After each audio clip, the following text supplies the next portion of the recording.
Welcome. You're listening to the Malcontent News Russia-Ukraine War podcast, the show that cuts through the fog of war and updates you about the ongoing conflict in Ukraine. With your host, Linnea Hubbard. Don't forget to like, comment, and subscribe on Apple Podcasts, Spotify, and Google Podcasts. I'm Linnea Hubbard, and today is Friday, April 14th, 2023. It's been 3,334 days since Russia occupied Crimea on February 27, 2014, and 415 days since the large-scale invasion of Ukraine began. Today's podcast looks at what happened yesterday in the Russia-Ukraine war. The Malcontent News Russia-Ukraine War Report is compiled by our team from around the world. Today's report includes information from direct contacts in Ukraine and their proxies, Russian Ministry of Defense reports, the General Staff of the Armed Forces of Ukraine reports, operational commands north, south, and east of Ukraine, open source intelligence, our in-house team of analysts and geolocation experts, and pro-Ukrainian and pro-Russian mill bloggers and social media accounts with a track record of trying to be accurate. We have one mission: to report the truth, because the truth matters.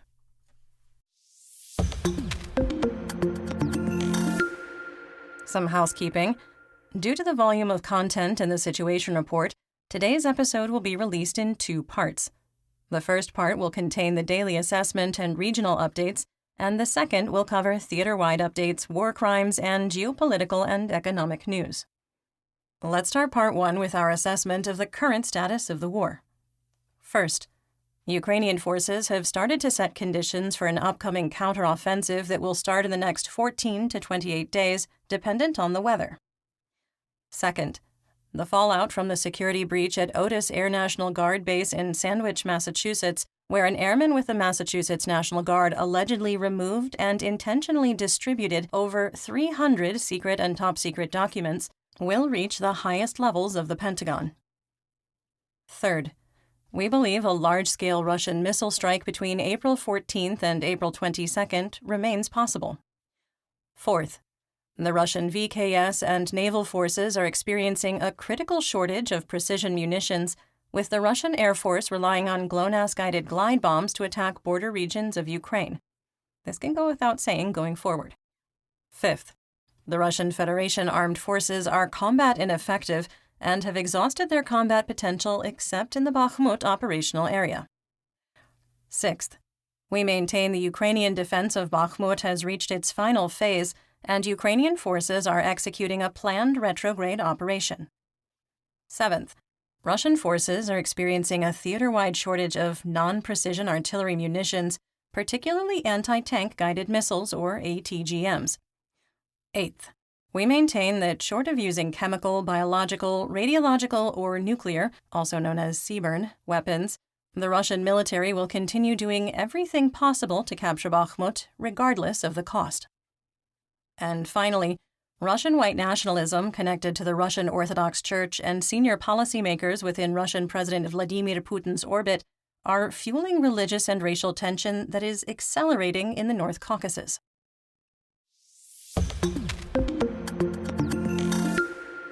One year ago yesterday, on April 13, 2022, the Black Sea Fleet flagship, Moskva, a Slava-class missile cruiser, was hit by two Ukrainian Neptune missiles, causing multiple explosions and fires burning out of control, forcing the crew to abandon ship.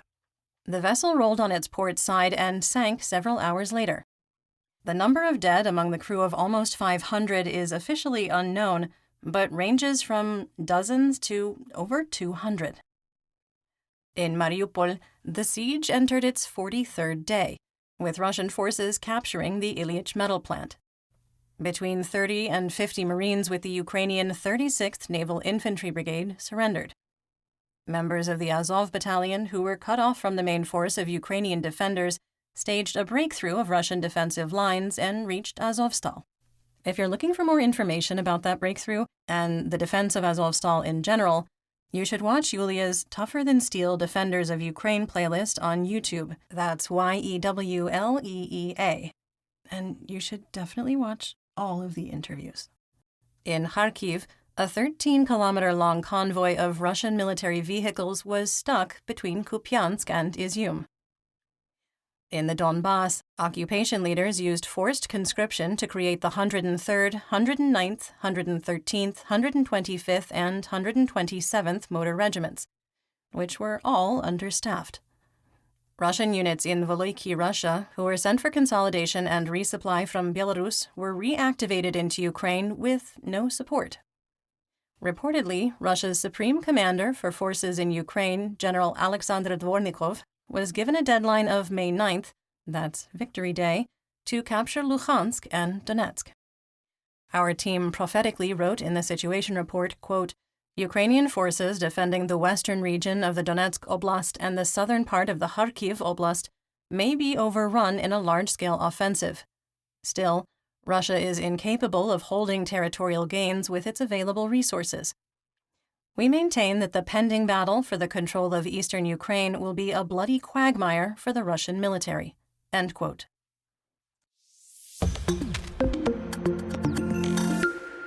Let's get some regional updates, starting in the Donbass region with Luhansk.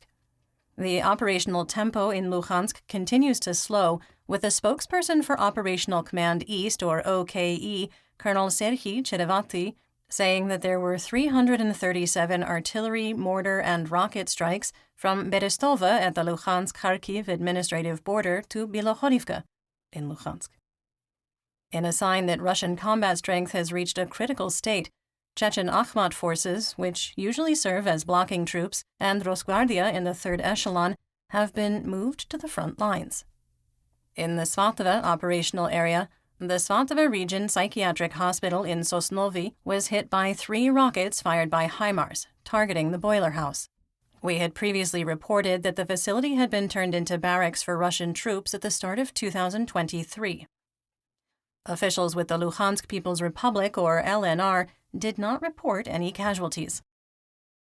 The LNR Joint Center for Control and Coordination, or JCCC, reported the town of Troitske on the Russian P-66 highway ground line of communication, called a GLOC, that's a supply line, between Voloiki, Russia, and Svatova, was hit by 2 rockets fired by HIMARS.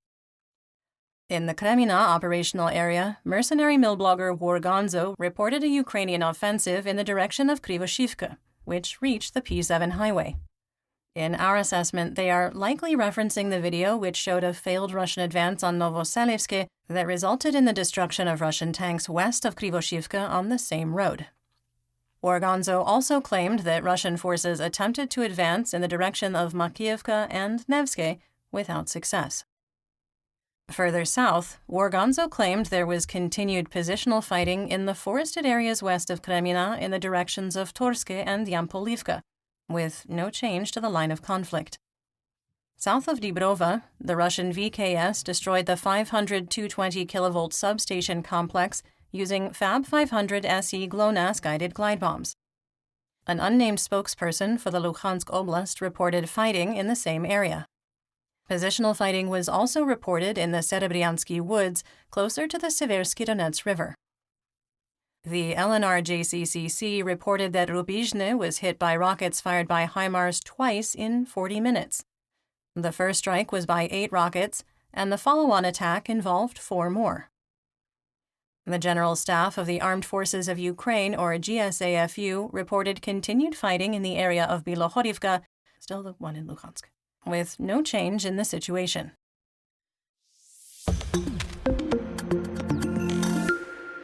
In northeast Donetsk, in the Bakhmut operational area, multiple sources walked back prior claims of Russian successes. However, the situation for Ukrainian forces remains critical, and they are continuing a retrograde operation to the train tracks. The Russian Ministry of Defense, or MOD, reported their forces completed 57 fire missions in the operational area, and the VKS and Army Aviation completed 12 ground attack sorties. Northwest of Bakhmut, Russian VDV units continued attacks on Bohdanivka and Khromove, but could not maintain the same intensity executed on April 12th. There was no change to the line of conflict. Despite claims that the T-506 highway GLOC is severed, a Russian source claimed that the Ukrainian 227th Battalion, 127th Brigade rotated to Chasiv Yar and was replaced by a fresh but unspecified unit. In the northern part of Bakhmut, there have been no claims of Russian forces capturing School 24. A geolocated video released by PMC Wagner showed Ukrainian troops being shelled just east of Rose Alley on Oborony Street. Based on the visual intelligence from a Russian source, we moved the line of conflict 2 blocks west, expanding the area of Ukrainian control. We do not believe that this represents new territorial gains. Russian mercenary mill blogger Rybar repeated claims that Rose Alley had been fully captured and PMC Wagner had advanced 2 to 3 blocks south. At the time of recording, there is no evidence to support this. Rather, Wargonzo and Ukrainian source Deep State reported that fighting continued around Rose Alley. In the center of Bakhmut, Rybar reported that railroad stations 1 and 2, the grain elevator, and the transit hotel are under Ukrainian control. We do not have any insight into the status of the state police station.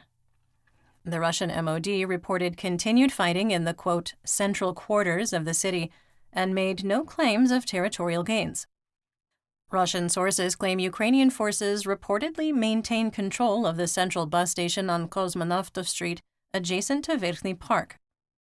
Ukrainian forces are west of Kovalska Street, with Russian mill bloggers complaining that Ukrainian forces waited for PMC Wagner mercenaries to occupy a high-rise building adjacent to Inozemnych University and setting off fixed charges, collapsing the building and killing and wounding the Russian forces occupying it.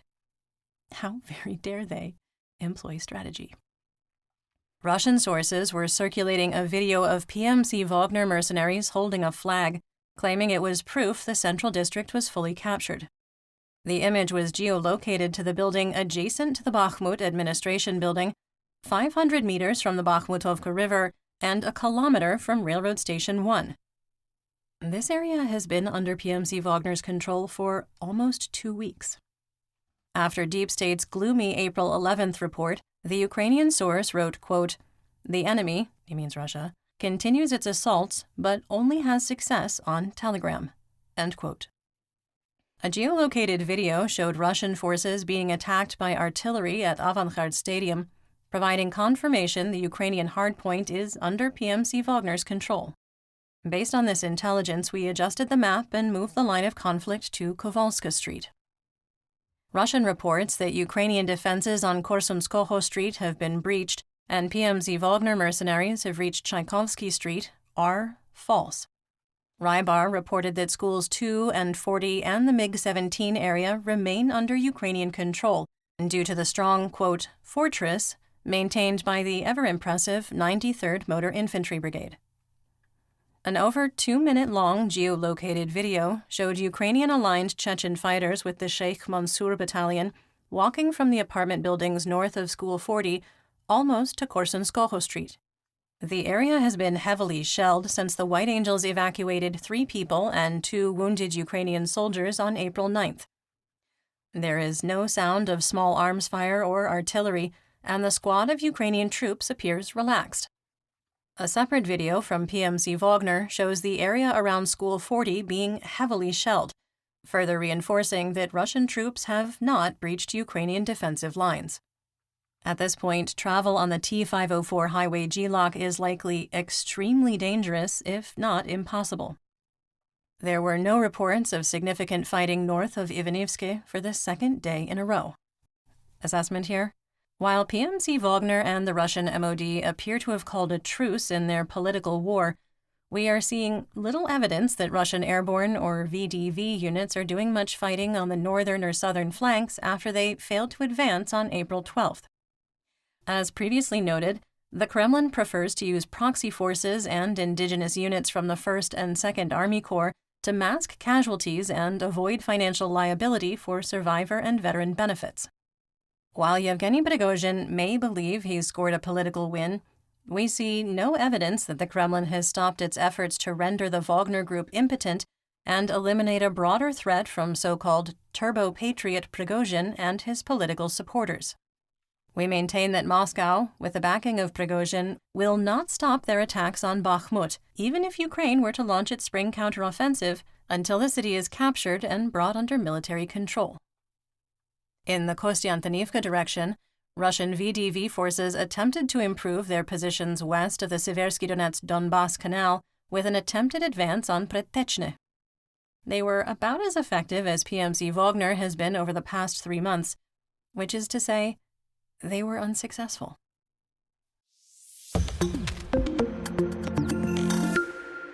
In southwest Donetsk, the Institute for the Study of War confirmed our earlier assessment that Russian military commanders pulled resources, particularly armored vehicles, artillery, and ammunition, from the Avdiivka operational area to Bakhmut.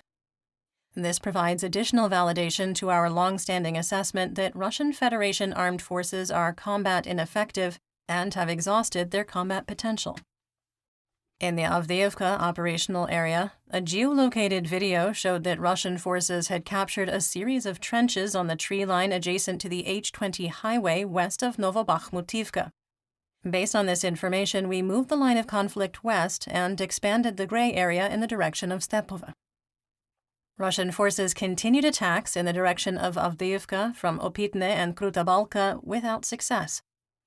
There have been no claims of attempted attacks from the Vesele area for several days. Fighting continued between Russian and Ukrainian armored units in the no-man's land between Vodiana and Sieverne, with Russian armored vehicles destroyed and ground forces retreating. Positional fighting in the eastern part of Pervomayske continued, and Russian forces continued their attacks on the Ukrainian firebase at Nevelske. In the Marinka operational area, fighting was positional but intense in the ruins of Marinka along what was Druzhby Avenue. Russian forces attempted to advance toward Pobeda in an overnight attack without success. In the Vuhledar operational area, yet another Russian attack east of Novomikhailivka, unsuccessful. Moving on. In the southern part of Pavlivka, Ukrainian drone operators continue to attack Russian positions, destroying 3 armored vehicles and a truck full of ammunition using a drone-delivered IED. In Russian-occupied Horlivka, the mayor appealed to the community to assist in locating missing children and teens. He reported that some of the missing had engaged in online chats of a sexual nature with unknown parties and then disappeared.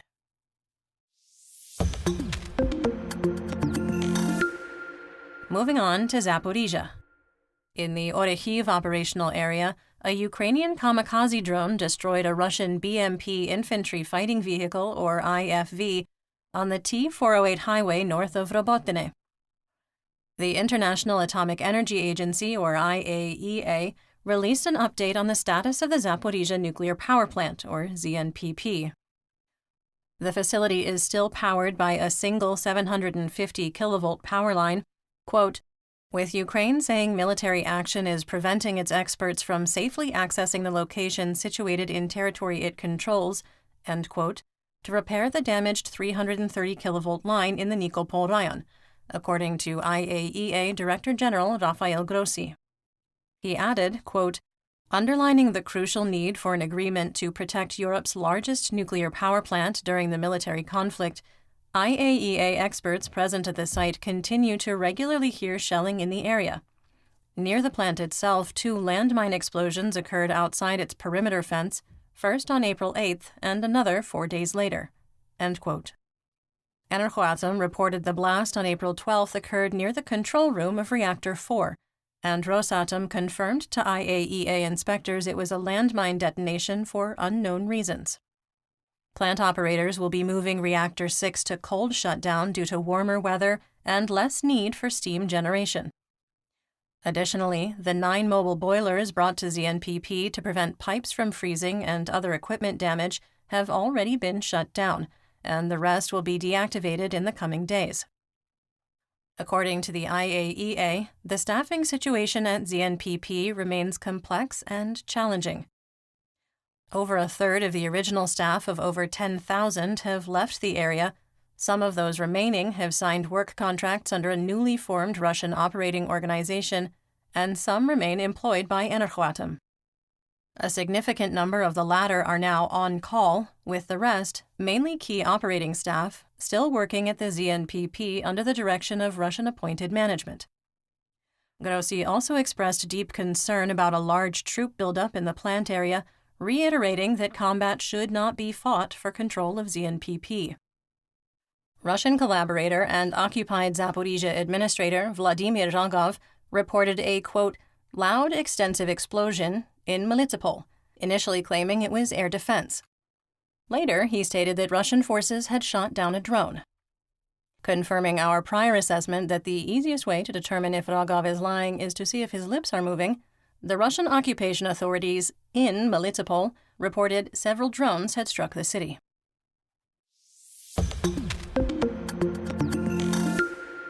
In the Black Sea, Crimea, Mykolaiv, and Odessa region, there was no report from Operational Command South, or OKS, on the status of the Black Sea Fleet, but insurgents in occupied Crimea photographed the submarine Varshavyanka leaving Sevastopol, capable of firing up to 4-caliber cruise missiles. Local social media reported a significant explosion near Krynichki in occupied Crimea. The blast was at an ammunition depot and logistics node on the E97 highway G-lock that connects the Crimea Bridge to Simferopol. In western and central Ukraine, in Kherson, while there has been a significant reduction in the number of fire missions Russian forces are executing on Free Ukraine, the targets have been egregious. Mortars landed in the city park, killing a civilian out for a walk who couldn't find shelter. The Russian VKS launched a Fab 500 SE glide bomb at the school, destroying the building next to a church. Classes are not being held in the building due to the constant bombing and shelling, but the deputy director of economics was killed and a security guard was critically injured. Incredibly, or maybe not so incredibly anymore, the Russians documented the execution of a war crime from the east bank of the Dnipro and shared the video on social media. Gauleiter Vladimir Saldo announced that Victory Day festivities in occupied Kherson were cancelled for security reasons and out of concern that a Ukrainian counteroffensive was imminent. In north and northeast Ukraine at Chernobyl, the site staff is required to live on site in 2-week shifts due to the war and must travel to Slavytych during staff rotations. The city was built after the 1986 nuclear disaster and the abandonment of Pripyat. The bridge across the Uj River was damaged during fighting in March 2022, and the temporary bridge is underwater due to spring flooding. However, the planned staff rotation on April 8th occurred despite the challenges. Chernobyl staff must pass through Belarus to reach Slavytych, with Belarusian officials cooperating with the United Nations, IAEA, and the Kyiv government.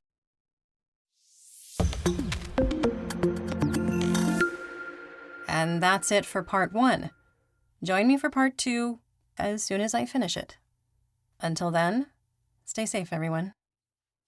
You've been listening to the Malcontent News Russia-Ukraine War podcast.